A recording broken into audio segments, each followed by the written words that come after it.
افغانستان میں ستمبر میں ہونے والے صدارتی انتخابات میں ووٹنگ کے لیے جدید ٹیکنالوجی استعمال کی گئی۔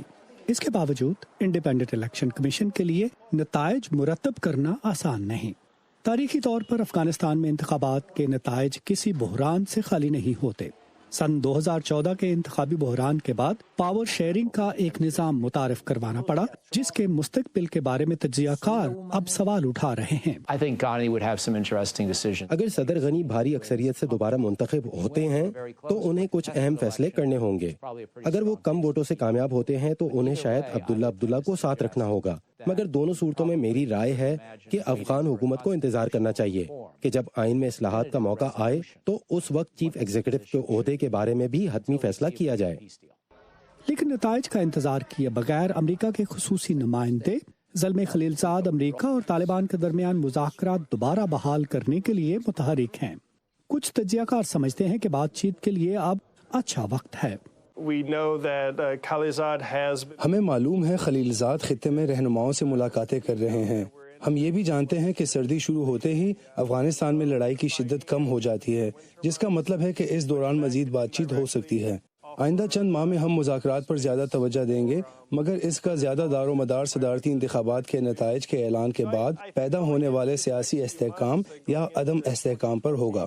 اس سے قطع نظر کہ کون انتخابات میں کامیاب ہوتا ہے، دی ہیریٹیج فاؤنڈیشن کے لوک کافی سمجھتے ہیں کہ افغان حکومت کی شمولیت کے بغیر مذاکرات بے معنی ہیں۔ ابھی تک طالبان افغان حکومت کے ساتھ براہ راست بات چیت پر آمادہ نہیں۔ امن کے عمل کو آگے بڑھانے کے لیے حال ہی میں صدر اشرف غنی نے 7 نکات پر مبنی ایک منصوبہ پیش کیا ہے، جس میں 1 ماہ کی جنگ بندی کا مطالبہ بھی ہے۔ طالبان نے اس بارے میں کسی رد عمل کا اظہار نہیں کیا۔ امن کا کوئی معاہدہ تب تک ممکن نہیں جب تک وہ افغانوں کے درمیان نہیں ہوتا۔ طالبان کو معلوم ہے کہ امریکہ کی اولین ترجیح ہے کہ وہ افغان حکومت کے ساتھ مذاکرات کریں، اور امریکہ کو معلوم ہے کہ طالبان افغانستان سے امریکی فوج کی واپسی چاہتے ہیں، تو اس وقت دونوں ایک دوسرے سے زیادہ مراعات حاصل کرنا چاہتے ہیں۔ بروکنگز انسٹیٹیوشن سے منسلک تجزیہ کار مائیکل اوہینلن جلد کسی معاہدے کے طے پانے کے بارے میں زیادہ پر امید نہیں۔